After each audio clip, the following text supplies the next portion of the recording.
یزید کی وفات کے بعد حجاز میں 9 سال تک حکومت حضرت عبداللہ بن زبیر رضی اللہ عنہ کے پاس ہی رہی۔ حجاز، مکہ، مدینہ، طائف وغیرہ آپ ہی کے نگرانی میں تھے۔ اس زمانے میں آپ نے بیت اللہ شریف کو دوبارہ تعمیر کروایا۔ تو تعمیرات کا یہ مرحلہ آپ سمجھ گئے ہوں گے، آدم علیہ السلام، پھر حضرت ابراہیم علیہ السلام، پھر قصی بن کلاب، پھر حضرت عبداللہ بن زبیر کے دور میں تعمیر ہوا۔ آپ نے یہ عمارت ابراہیمی بنیادوں پر قائم کی، یعنی حتیم کو خانہ کعبہ میں داخل کر لیا۔ عبداللہ بن زبیر کی جب شہادت ہوئی تو اس کے بعد حجاج بن یوسف نے عبد الملک بن مروان کے حکم پر عمارت کی تجدید کی اور حتیم کو پھر باہر نکال دیا۔ آج موجودہ دور میں وہ حتیم باہر ہے یہ بیت اللہ کا حصہ۔ اسی لیے حتیم کے اندر کوئی آدمی جماعت کے ساتھ نماز پڑھے دیا نماز درست نہیں، کیونکہ قبلے کی طرف پیٹھ ہوتی ہے۔ حتیم سے باہر نماز پڑھتے ہیں، انفرادی نماز حتیم کے اندر پڑھ سکتے ہیں۔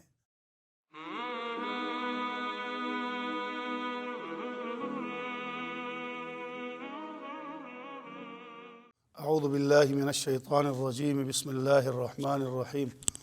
وَإِذْ يَرْفَعُ إِبْرَاهِيمُ الْقَوَاعِدَ مِنَ الْبَيْتِ وَإِسْمَاعِيلُ رَبَّنَا تَقَبَّلْ مِنَّا إِنَّكَ أَنْتَ السَّمِيعُ الْعَلِيمُ صدق اللہ العظیم۔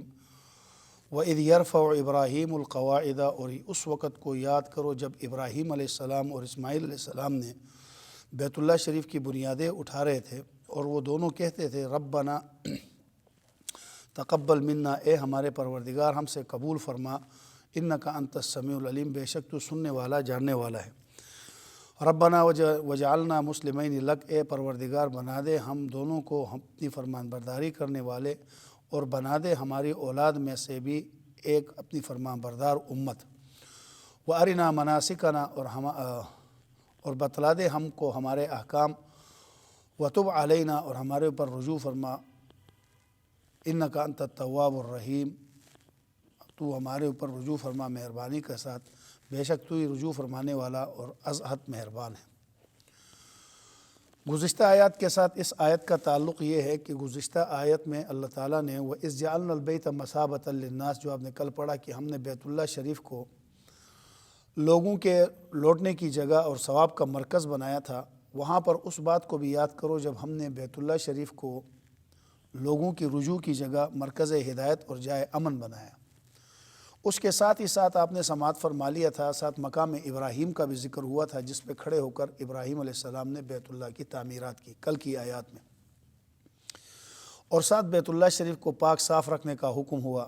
وہاں پر حضرت ابراہیم علیہ السلام کی دعا کا بھی ذکر تھا کہ اے اللہ یہاں کے رہنے والوں کے لیے پھلوں کی روزی عطا فرما، جو ابراہیم علیہ السلام نے طلب کی تھی۔ اللہ تعالیٰ نے اس دعا کو بھی شرف قبولیت بخشا، جسے ہر شخص اپنی آنکھوں سے دیکھ سکتا ہے۔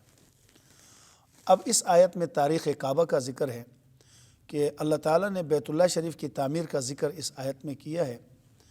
یہ بھی حضرت ابراہیم علیہ السلام کے فضائل میں سے ایک فضیلت ہے کہ اللہ تعالیٰ نے بیت اللہ شریف کی تعمیر آپ کے ہاتھوں سے کرائی۔ چنانچہ ارشاد فرمایا وَإِذْ يَرْفَعُ إِبْرَاهِيمُ الْقَوَاعِدَ مِنَ الْبَيْتِ وَإِسْمَاعِيلُ، کہ وہ کیسی اور کتنی مبارک گھڑی ہے کہ جب ابراہیم اور اسماعیل باپ اور بیٹے نے اپنے ہاتھوں سے بیت اللہ شریف کی بنیادیں اٹھائیں۔ اور بعض دوسری احادیث میں آتا ہے کہ بیت اللہ شریف کی ابتدائی تعمیر جو ہے وہ حضرت آدم علیہ السلام کے زمانے میں ہوئی۔ حضرت ابو ذر غفاری رضی اللہ تعالیٰ عنہ سے مسند امام احمد کے اندر ایک حدیث آتی ہے کہ حضور صلی اللہ علیہ وسلم سے جب دریافت کیا گیا تو آپ نے فرمایا زمین پر اللہ تعالیٰ کے اولین گھر کی تعمیر کا ذکر ان اول بیت وضع للناس للذی ببکۃ میں آیا ہے، ببکۃ مبارکہ میں آیا ہے، کہ یعنی اس زمین پر سب سے پہلا جو گھر لوگوں کے لیے بنایا گیا وہ بکہ میں ہے۔ بکہ اور مکہ یہ دونوں ایک ہی معنی میں ہیں، اور تورات میں بھی بکے کا ذکر ملتا ہے۔ اسے ام القریٰ بھی کہتے ہیں۔ گویا دنیا میں اللہ تعالیٰ کا سب سے پہلے تعمیر ہونے والا گھر بیت اللہ شریف ہے۔ صحابہ کرام نے عرض کیا حضور اس کے بعد کون سا گھر تعمیر ہوا ہے؟ یعنی سب سے ایک پہلا گھر تو روئے زمین میں بیت اللہ شریف تعمیر ہوا ہے، اس کے بعد کون سا گھر تعمیر ہوا؟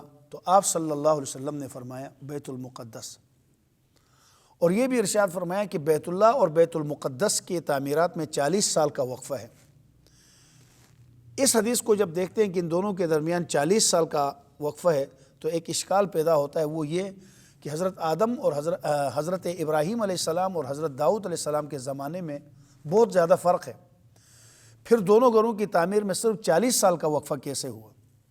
تو مفسرین کرام فرماتے ہیں، معالم التنزیل وغیرہ میں موجود ہے کہ اس تعمیر سے مراد حضرت ابراہیم اور حضرت داؤد علیہ السلام والی تعمیرات مراد نہیں ہیں، بلکہ ان دونوں گھروں کی اولین تعمیرات مراد ہیں جو حضرت آدم علیہ السلام کے ہاتھوں انجام پائیں، یعنی 40 سال کے وقفے کے بعد آدم علیہ السلام نے جب اس کی تعمیر کی تو اس کے بعد بیت المقدس کی تعمیرات ہوئی۔ اس کے بعد حضرت نوح علیہ السلام کے زمانے کا جو طوفان آیا، اس کے علاوہ اور بھی کئی سیلاب آئے جن میں بیت اللہ شریف کی عمارت بہہ گئی، وہاں پر صرف ایک ٹیلہ سا باقی رہ گیا، عمارت بالکل منہدم ہو گئی۔ پھر حضرت ابراہیم علیہ السلام کا جب دور آیا تو اللہ تعالیٰ نے اپنے گھر کی دوبارہ تعمیر کا جو حکم دیا وہ حضرت ابراہیم علیہ السلام کو۔ چنانچہ قرآن پاک کا جو لفظ ہے آپ غور کریں، وَيَرْفَعُ إِبْرَاهِيمُ الْقَوَاعِدَ سے یہ بات معلوم ہوتی ہے کہ اس عمارت کی اولین تعمیر نہیں تھی بلکہ بنیادیں موجود تھیں، بلکہ عمارت اصل اپنی بنیادوں پر دوبارہ اٹھائی جا رہی تھی۔ پہلی سی تعمیرات کی عمارت نیچے بنیاد موجود تھی، سیلاب سے جو عمارت بہہ گئی تھی اس عمارت کو ابراہیم علیہ السلام نے دوبارہ اٹھائی۔ چونکہ اس وقت عمارت کے کوئی نشانات باقی نہ تھے، صرف ایک ٹیلہ سا باقی تھا، تو عمارت کی اصل بنیادوں کی نشاندہی کے لیے اللہ تعالیٰ نے بادل کا ایک ٹکڑا بھیجا جس نے اس اصل جگہ پر سایہ کر کے اس کا تعین کر دیا کہ یہ جتنی جگہ پر سایہ ہوا ہے یہ بیت اللہ شریف کی جگہ ہے۔ تو ابراہیم علیہ السلام سمجھ گئے اور بیت اللہ شریف کا اصل مقام یہ ہے جہاں پر بادلوں کا سایہ ہے۔ چنانچہ حضرت ابراہیم علیہ السلام نے اسی جگہ پر دوبارہ تعمیرات شروع کی۔ اس وقت حضرت اسماعیل علیہ السلام کی عمر، یعنی ابراہیم علیہ السلام کے بیٹے کی عمر 14 سال کی تھی۔ اب حضرت ابراہیم علیہ السلام اور حضرت سارہ شام و فلسطین میں تھے، جبکہ حضرت ہاجرہ اور اسماعیل حجاز میں تھے۔ جو آپ نے پیچھے ہجرت کا واقعہ سن لیا ہے، وہاں حجاز میں تھے۔ آپ 1 سال یا 2 سال میں ایک مرتبہ آ کر اپنی بیوی حضرت ہاجرہ اور اپنے بیٹے اسماعیل سے ملاقات کے لیے آتے تھے۔ تاہم آپ کی بیوی جو سارہ تھی، ان کی شرط یہ تھی کہ آپ بیوی بچے کی خبرگیری کے لیے قلیل وقت کے لیے جا سکتے ہیں، تو تھوڑے وقت کے لیے آتے تھے، ان کے پاس رات کو ٹھہرنے کی اجازت نہیں ہوگی۔ اس عرصے میں حضرت ہاجرہ کا انتقال ہو گیا اور حضرت اسماعیل علیہ السلام نے قبیلہ بنو جرہم میں نکاح کر لیا۔ روایات میں آتا ہے، وہ صحیح بخاری شریف کے اندر روایت موجود ہے، پہلی جلد صفحہ 475 کے اوپر روایت ہے کہ ایک مرتبہ حضرت ابراہیم علیہ السلام بیٹے کی خبرگیری کے لیے آئے تو حضرت اسماعیل علیہ السلام گھر پر موجود نہیں تھے۔ انہوں نے ان کی بیوی سے دریافت کیا تو اس نے بتایا کہیں شکار کے لیے گئے ہیں۔ تو آپ نے اپنی بہو سے گزرانے اوقات کے بارے میں پوچھا کہ گزر بسر کیسی ہو رہی ہے؟ تو اس عورت نے کہا ذریعہ معاش کوئی نہیں ہے، بڑی مشکل سے گزر اوقات ہو رہا ہے۔ حضرت اسماعیل کوئی کام نہیں کرتے، اس لیے فاقے آتے ہیں۔ اپنے خاوند کی شکایتیں کی۔ یہ شکایت سن کر حضرت ابراہیم علیہ السلام نے کہا جب تیرا شوہر آئے تو اسے میرا سلام کہہ دینا اور ساتھ یہ پیغام بھی دینا کہ وہ اپنے گھر کی چوکھٹ بدل دے۔ شام کو جب اسماعیل علیہ السلام گھر آئے تو بیوی نے کہا، واپس آئے تو انہیں باپ کی آمد کی خیر و برکت معلوم ہوئی۔ چنانچہ انہوں نے بیوی کے بتانے سے پہلے ہی پوچھ لیا میرے بعد کون آیا تھا؟ میں جب یہاں سے گیا تو گھر میں کوئی آیا تھا؟ تو بیوی نے بتایا ایک بوڑھا آدمی آیا تھا، بہو کو معلوم نہیں تھا یہ میرا سسر ہے، کہ ایک بوڑھا آدمی آیا تھا، اس نے حال احوال پوچھا تو میں نے سب احوال بتا دیے۔ حضرت اسماعیل نے پھر دریافت کیا کہ کوئی پیغام بھی دے گئے ہیں؟ تو بیوی نے کہا ہاں، وہ کہہ گئے ہیں کہ اپنے گھر کی چوکھٹ بدل دو۔ آپ پیغام کا مطلب سمجھ گئے، چنانچہ بیوی کو الگ کر دیا، طلاق دے دیا۔ یہ شکایتوں والی ہے اور بتایا اب میں تمہیں گھر میں نہیں رکھ سکتا۔ اس کے بعد حضرت اسماعیل علیہ السلام نے دوسرا نکاح کیا۔ کئی سال کے بعد حضرت ابراہیم علیہ السلام دوبارہ تشریف لائے تو اتفاق سے اسماعیل علیہ السلام پھر گھر میں نہیں تھے، تو اس بیوی سے بھی حال احوال پوچھا۔ وہ بڑی نیک سیرت اور اچھی بیوی تھی، تو انہوں نے کہا میرا خاوند بہت بڑا اچھا آدمی ہے، نیک سیرت، عبادت گزار ہے، اللہ نے ہمیں رزق وافر دیا ہوا ہے۔ اسماعیل علیہ السلام شکار بھی کرتے تھے، گزر اوقات بھی بڑی اچھی ہو رہی ہے۔ بیوی نے خاوند کے بارے میں مختصر یہ کہ اچھے کلمات کہے۔ تو ابراہیم علیہ السلام سے سواری سے اترنے کی درخواست کی تاکہ آپ کی خاطر تواضع کر سکے۔ بہو نے کہا آپ سواری سے نیچے تو آئیں کہ آپ کی تھوڑی خاطر تواضع ہو، مگر آپ نے کہا میں نے ٹھہرنا نہیں ہے۔ ہاں، جب تمہارا خاوند آئے تو اسے میرا یہ پیغام دینا، تمہارے مکان کی چوکھٹ بہت اچھی ہے، اسے تبدیل کرنے کی ضرورت نہیں ہے۔ آپ یہ پیغام دے کر چلے گئے۔ جب اسماعیل علیہ السلام گھر واپس تشریف لائے تو بیوی نے پیغام دیا، آپ نے فرمایا وہ میرے باپ تھے اور پیغام دے کر گئے کہ میں آپ کو اپنے ساتھ رکھوں۔ بہرحال کعبۃ اللہ شریف کی تعمیرات کے سلسلے میں بات چل رہی تھی۔ بیت اللہ شریف کی تعمیر مذکورہ کے بعد دوبارہ یہ باپ بیٹے نے تعمیر کر لی۔ حضرت ابراہیم علیہ السلام نے مقام ابراہیم پر کھڑے ہو کر، دوسری تفسیری روایت میں موجود ہے کہ حضرت ابراہیم علیہ السلام نے تیسری مرتبہ مکہ معظمہ آنے کا ارادہ کیا تو اپنی بیوی حضرت سارہ سے طے کر لیا اس دفعہ کچھ عرصہ وہاں ٹھہروں گا۔ چنانچہ ان ایام کا ذکر ہے کہ آپ کو بیت اللہ شریف کی تعمیر کا حکم ہوا۔ جیسا کہ پہلے بیان ہو چکا ہے، خانہ کعبہ کی اصل بنیادوں کی نشاندہی کے لیے اللہ تعالیٰ نے بادل کے ایک ٹکڑے کو معمور کیا۔ اس طرح باپ بیٹے نے بیت اللہ کی تعمیر کی۔ حضرت ابراہیم علیہ السلام نے مقام ابراہیم پر کھڑے ہو کر دیواریں چنی اور حضرت اسماعیل علیہ السلام آپ کے لیے گارا اور پتھر لاتے رہے۔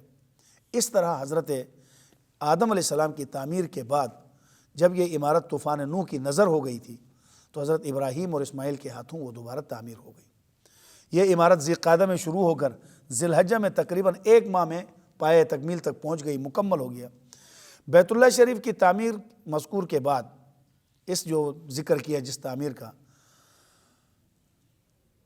دوبارہ تعمیر قصی بن کلاب کے زمانے میں ہوئی جو حضور صلی اللہ علیہ وسلم کے جد امجد تھے، پھر انہوں نے تعمیر کی۔ حضور علیہ السلام کے اپنے زمانہ مبارک میں بیت اللہ شریف کی عمارت پھر بوسیدہ ہو چکی تھی، چنانچہ قریش مکہ نے چندہ جمع کر کے بیت اللہ شریف کو دوبارہ تعمیر کیا۔ اس وقت حضور صلی اللہ علیہ وسلم کی عمر 35 سال کی تھی۔ گویا یہ تعمیر آپ کی بعثت سے 5 برس قبل ہوئی، یعنی 40 سال کی عمر میں آپ کو نبوت ملی۔ آپ کی نبوت ملنے سے 5 سال پہلے اس کی تعمیرات پھر مکمل ہو گئی۔ رؤسائے مکہ نے طے کر لیا تھا اس مقدس تعمیر میں ناپاک مال استعمال نہیں کیا جائے گا، چنانچہ پاک صاف اور حلال مال جو چندے میں جمع ہوا پوری عمارت کے تعمیر کے لیے ناکافی تھا، لہٰذا حتیم والا جو 7 حصہ آج ہے اس کو باہر چھوڑ کر باقی جگہ بیت اللہ شریف تعمیر کیا۔ اسی موقع پر حجر اسود کی تنصیب کا جھگڑا ہوا کہ اس کو بیت اللہ شریف میں حجر اسود یہ جو پتھر ہے یہ کون رکھے گا، تو اللہ تعالیٰ نے اس کا فیصلہ حضور صلی اللہ علیہ وسلم کے مبارک ہاتھوں سے اس طرح کرایا کہ سارے لوگ خوش ہو گئے۔ حضور صلی اللہ علیہ وسلم نے اپنے زمانہ نبوت میں بیت اللہ شریف کی تجدید نہیں کی، آپ نے پھر دوبارہ نہیں بنایا۔ اس کی ایک وجہ تو سرمایہ کی کمی تھی اور دوسری وجہ یہ حضور علیہ السلام نے فرمایا اگر میں اس کو دوبارہ تعمیر کرتا ہوں تو حضرت ابراہیم علیہ السلام کی طرز پہ کروں گا، یعنی وہ حتیم جو باہر ہے اس کو اندر لے آؤں گا، اور اس وقت عمارت میں تغیر و تبدل کرنا مناسب نہیں۔ جب میں اس کو اندر لاؤں گا جھگڑے پیدا ہو جائیں گے، قوم کہے گی یہ باہر تھا آپ نے اندر کیوں لایا، لوگوں کو تو حقیقت معلوم ہے نہیں۔ چنانچہ آپ علیہ السلام نے دوبارہ اس کی تعمیر نہیں کرائی۔ یزید کی وفات کے بعد حجاز میں 9 سال تک حکومت حضرت عبداللہ بن زبیر رضی اللہ عنہ کے پاس ہی رہی۔ حجاز، مکہ، مدینہ، طائف وغیرہ آپ ہی کے نگرانی میں تھے۔ اس زمانے میں آپ نے بیت اللہ شریف کو دوبارہ تعمیر کروایا۔ تو تعمیرات کا یہ مرحلہ آپ سمجھ گئے ہوں گے، آدم علیہ السلام، پھر حضرت ابراہیم علیہ السلام، پھر قصی بن کلاب، پھر حضرت عبداللہ بن زبیر کے دور میں تعمیر ہوا۔ آپ نے یہ عمارت ابراہیمی بنیادوں پر قائم کی، یعنی حتیم کو خانہ کعبہ میں داخل کر لیا۔ عبداللہ بن زبیر کی جب شہادت ہوئی تو اس کے بعد حجاج بن یوسف نے عبد الملک بن مروان کے حکم پر عمارت کی تجدید کی اور حتیم کو پھر باہر نکال دیا۔ آج موجودہ دور میں وہ حتیم باہر ہے یہ بیت اللہ کا حصہ، اسی لیے حتیم کے اندر کوئی آدمی جماعت کے ساتھ نماز پڑھے دیا نماز درست نہیں، کیونکہ قبلے کی طرف پیٹھ ہوتی ہے۔ حتیم سے باہر نماز پڑھتے ہیں، انفرادی نماز حتیم کے اندر پڑھ سکتے ہیں۔ تو یہ جو موجودہ تعمیر ہے یہ پھر وہی عبد الملک بن مروان کے حکم سے حجاج بن یوسف نے جو تعمیر کروائی یہ وہی تعمیر ہے۔ ہارون الرشید نے اپنے زمانے میں حتیم کو پھر شامل کر کے اثر نو تعمیر کرنے کا ارادہ کیا کہ میں حتیم کو داخل کروں گا، لیکن اس وقت امام مالک رحمہ اللہ نے ایسا کرنے سے منع کیا، درخواست کی کہ ایسا نہ کرے۔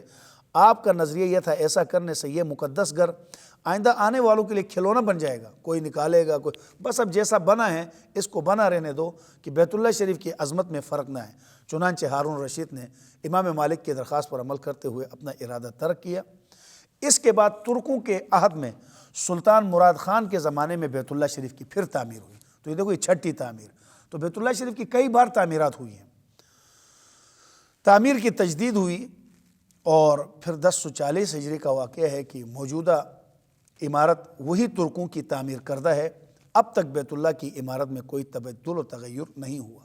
البتہ موجودہ سعودی حکومت کو اللہ تعالیٰ نے یہ توفیق دی ہے کہ انہوں نے بھاری رقوم خرچ کر کے حرم پاک کو وسیع کیا ہے، لیکن زائرین کے آرام کے لیے، سہولت کے لیے، مگر اس میں انہوں نے اور تبدیلی نہیں کی۔ الغرض حضرت ابراہیم علیہ السلام اور حضرت اسماعیل علیہ السلام دنیا خانہ کعبہ کی دیواریں اٹھا رہے تھے تو ساتھ نہایت مخلصانہ انداز سے یہ دعا بھی کر رہے تھے، ربنا تقبل منا، اے اللہ تو ہم سے اس عبادت کو قبول فرما دے، اس محنت کو، بے شک تو سننے والا جاننے والا ہے، تو دعا کو سنتا بھی ہے اور ہمارے اخلاص کو جانتا بھی ہے، لہٰذا ہمارے عمل کو قبول فرما دے۔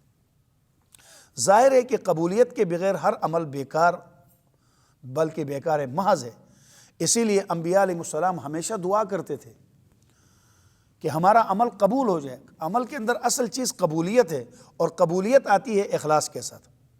حضرت ابو درداء رضی اللہ عنہ کی روایت میں آتا ہے، اگر مجھے علم ہو جائے کہ میری 2 رکعت نماز قبول ہو گئی ہے تو میں اس کے بدلے میں دنیا و ما فیہا کی ہر چیز کو ٹھکرا دوں، کیونکہ میری 2 رکعت نماز قبول ہو گئی تو سمجھو کہ میرے کو سب خزانے مل گئے، کیونکہ اللہ تعالیٰ نے قبولیت کا جو معیار رکھا ہے وہ بہت بلند ہے۔ وہ کیا ہے؟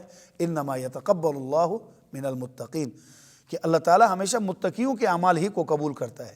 نیکی اسی کی قبول ہوگی جس کا دل تقوی سے معمور ہوگا، اخلاص سے بھرا ہوا ہوگا، کفر، شرک، نفاق اور ریاکاری سے پاک ہو۔ اگر دل میں کفر ہو، شرک ہو، عمل جتنا بھی خلوص سے کرے، کفر و شرک کے ساتھ کوئی عمل قبول نہیں۔ اس وقت جب بیت اللہ کی تعمیر حضرت ابراہیم علیہ السلام کر رہے تھے، اسماعیل علیہ السلام 14 سال کے بچے تھے، مگر اللہ تعالیٰ نے نیکی تقوی کی دولت ابتدائی زندگی سے ہی ان کو نوازا تھا۔ اللہ تعالیٰ نے ان دونوں باپ بیٹے کے عمل کو شرف قبولیت سے بخشا۔ حضرت اسماعیل علیہ السلام نے بڑے ہو کر رسول النبیہ بنے۔ قرآن کریم میں آتا ہے کہ اللہ نے اس کو رسول اور نبی بنا دیا۔ اللہ تعالیٰ نے مختلف صورتوں میں آپ کی تعریف فرمائی۔ آپ صاحب شریعت رسول بھی ہوئے۔ تاریخی روایتوں سے پتہ چلتا ہے کہ حضرت ابراہیم علیہ السلام کی متعدد بیویاں اور 12 بیٹے تھے۔ حضرت اسماعیل علیہ السلام کے 12 بیٹے اور 1 بیٹی تھی۔ ایک بیٹے کی نسل سے اللہ تعالیٰ نے بڑے بڑے خاندان پیدا کیے۔ آپ کا سب سے بڑا بیٹا نابت تھا اور سب سے چھوٹا بیٹا قیدار تھا۔ آپ کا سب سے چھوٹا بیٹا اس میں قیدار تھا، اور آپ کے بعد بیت اللہ شریف کی متولی اور بیت اللہ شریف کا خیال رکھنا آپ کے بڑے بیٹے نابت ہی کو ملی۔ اللہ تعالیٰ نے دونوں باپ بیٹے کو اتنی فضیلت بخشی کہ ان کی دعا کی قبولیت کا یہ عالم ہے کہ حدیث شریف میں آتا ہے، لا تقبل صلاۃ بغیر طہور، اللہ تعالیٰ بغیر طہارت کے کوئی نماز قبول نہیں کرتا۔ گویا نماز کی قبولیت کے لیے طہارت بمنزلِ شرط کے ہے۔ پاکیزگی کے بغیر کتنی نماز پڑھو، قیام، رکوع، سجدے کرو، فائدہ نہیں۔ اسی طرح نیکیوں کی شرط بھی ایمان اور اخلاص ہے۔ بغیر ایمان اور اخلاص کے جتنی بھی دعائیں کرو اس کا کوئی فائدہ نہیں۔ چنانچہ ابراہیم علیہ السلام نے دعا مانگی اور اللہ تعالیٰ نے قبول فرمائی۔ دعا کیا تھی کہ بیت اللہ شریف کی تعمیر کے تذکرے کے بعد امت مسلمہ کی تاسیس اور پھر نبی آخر الزماں صلی اللہ علیہ وسلم کی بعثت کی دعا کی۔ یہی مرکزی مضمون ہے جو اگلی آیات میں آ رہا ہے کہ حضرت ابراہیم علیہ السلام نے اپنی دعا میں حضور خاتم النبیین صلی اللہ علیہ وسلم کی بعثت کی درخواست پیش کی۔ گویا رسول پاک علیہ السلام کے ظہور سے ہزاروں سال پہلے حضرت ابراہیم علیہ السلام نے آپ کے لیے دعا کی، اور دعا کے پہلے حصے میں عرض کیا، ربنا وجعلنا مسلمین لک، اے پروردگار ہم دونوں کو اپنا فرما بردار بنا لے، ہم دونوں ہر حالت میں تیری اطاعت کرنے والے بن جائیں۔ انبیاء علیہ السلام کی ہمیشہ یہی دعا رہتی ہے، توفنی مسلما والحقنی بالصالحین، اے اللہ ہماری موت فرمان برداری کی حالت میں آئے۔ اور جب وصیت کرتے تو فرماتے تھے فلا تموتن الا وانتم مسلمون، حالت اسلام کے علاوہ نہ مرنا۔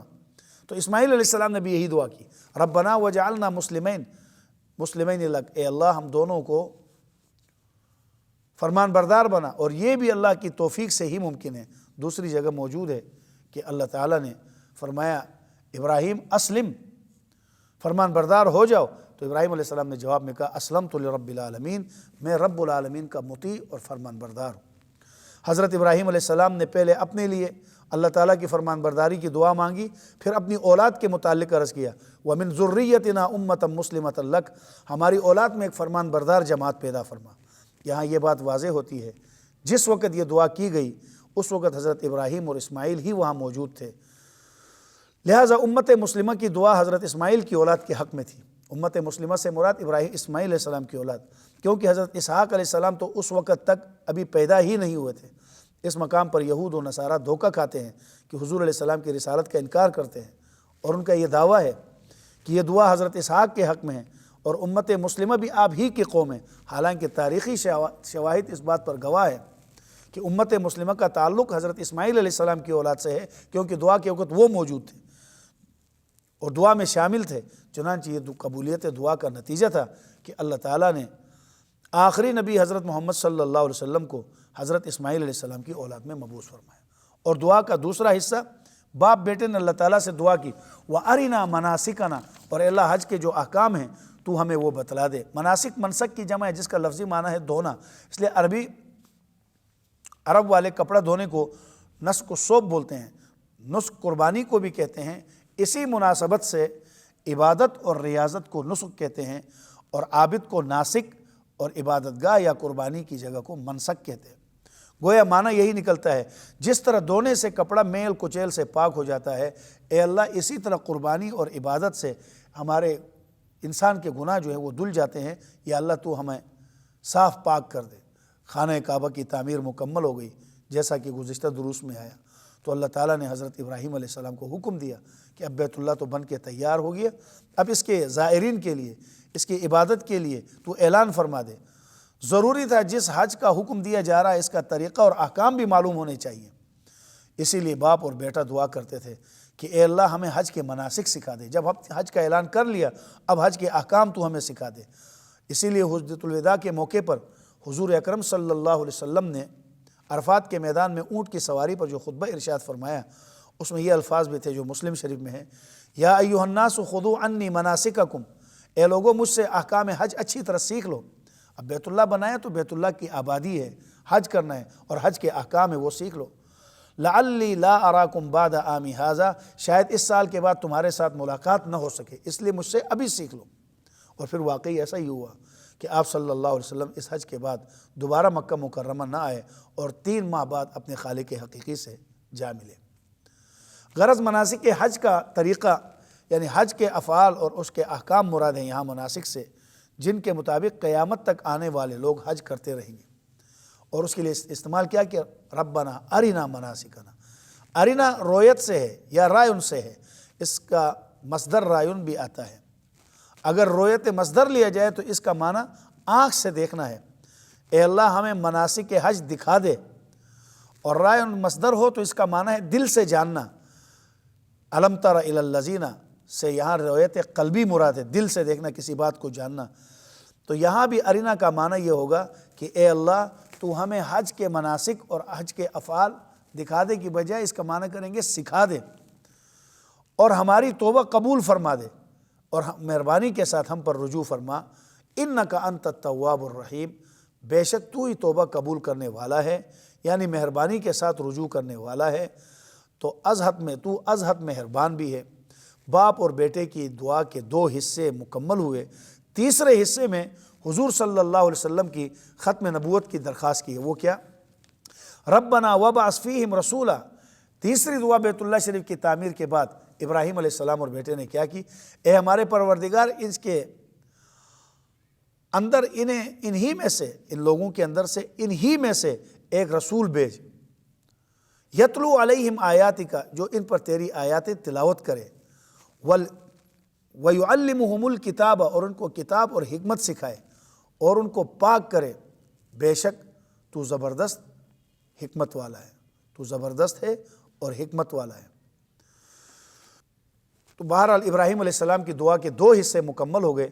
تیسرے حصے کی دعا کا ترجمہ میں نے کر لیا، اس کی تفصیلات انشاءاللہ العزیز کل کے درس میں آپ کے سامنے آ جائیں گے۔ اللہ پاک عمل کی توفیق دے۔ اگر ہماری ویڈیو پسند آئی ہے تو اسے لائک کریں، کمنٹ کریں اور دوستوں کے ساتھ شیئر کریں، اور اگر ہمارا چینل ابھی تک سبسکرائب نہیں کیا تو اسے سبسکرائب کر دیں اور بیل آئیکن کو پریس کر دیں تاکہ ہر آنے والی ویڈیو آپ کو مل سکے۔ جزاک اللہ۔